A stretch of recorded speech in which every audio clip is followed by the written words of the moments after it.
All right, welcome to week 9, which is the final week, the last week of Algebra 1 for distance learning.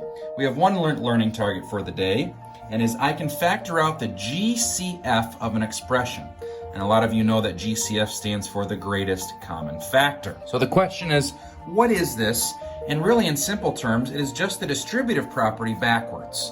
And if you remember what we did before with the distributive property, if you put a number that's out in the front of the parentheses through an expression, it's the same exact thing. We're just going backwards and bringing that out in the front of the parentheses. There are 6 examples for the day. They will increase in difficulty. So we just have something simple like this, like 3x minus 12. So I just think about what is the greatest common factor of each term, or the largest thing that goes into each term. And it looks like the largest thing that goes into these terms is 3. And so really I just pull the 3 out in front of the parentheses and then divide. 3x divided by 3 is just x, minus 12 divided by 3 is 4. That is it, and we are done. Let's try this again with example 2. 10y squared minus 30y plus 170. And so I think of the greatest common factor, or the term that goes into each term. It looks like each term has a 10, so I bring that out in the front, and then I just divide.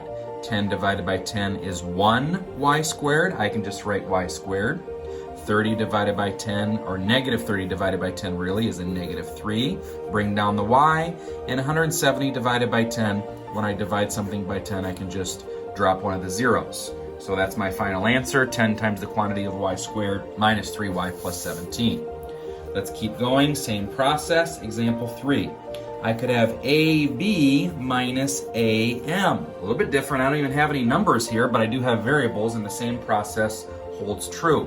What is the greatest thing or term that goes into each term? It looks like they both have an A, so I bring that out in the front. AB divided by A is just B, minus AM divided by A is just M, and I am done. Let's try example 4, something like this. 16n squared plus 40n. A little bit different this time because I have to think of the greatest common factor first of the numbers, then of the variables. I notice I have a 16 and a 40. Well, it does look like 2 goes into both of those, but is that the greatest? No, I think 4 goes into both of those, but is that the greatest? No, I think 8 is the greatest, so 8 goes into both of those.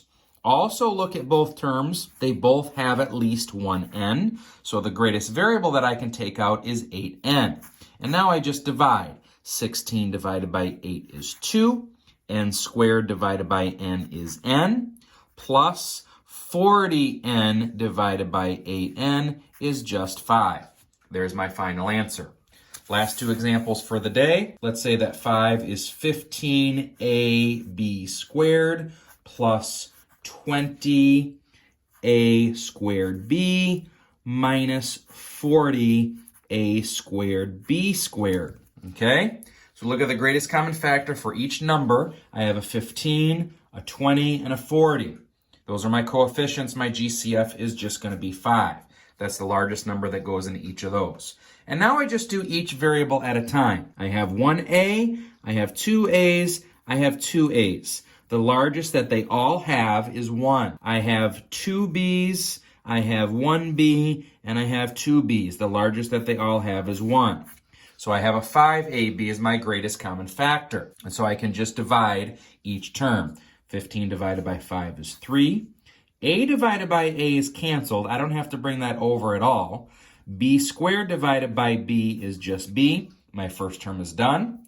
Plus 20 divided by 5 is 4. A squared divided by A is just A. And then my B divided by B is canceled. I don't have to bring that down at all. Minus 40 divided by 5 is 8. A squared divided by A is just A. And B squared divided by B is just B. There's my final answer.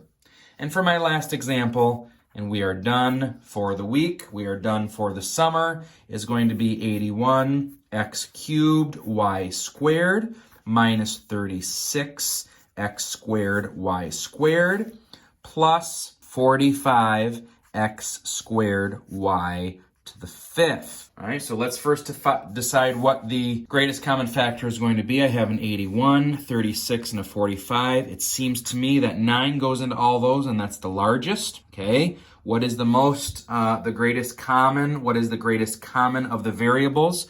I have 3 x's, 2 x's, and 2 x's. So the greatest that's common in all those is 2 x's, or x squared. I have a y squared and a y squared and a y to the 5th. So the greatest that's common is a y squared. So now we just divide and we are done. 81 divided by 9 is just 9. X to the 3rd divided by x to the 2nd is just x. Minus 36 divided by 9 is 4. Now x squared y squared, and I have an x squared y squared. So all that stuff would cancel. So I'm done with that. Plus 45 divided by 9 is just 5. X squared divided by x squared is canceled. And then y to the 5th divided by y to the 2nd is y to the 3rd. Final answer is a 9x squared y squared times the quantity of 9x minus 4 plus 5y cubed. I hope this has been helpful. If you have any questions, please contact me over email or Remind Message or Google Classroom. Have a great day, a great week, a great weekend, and a great summer.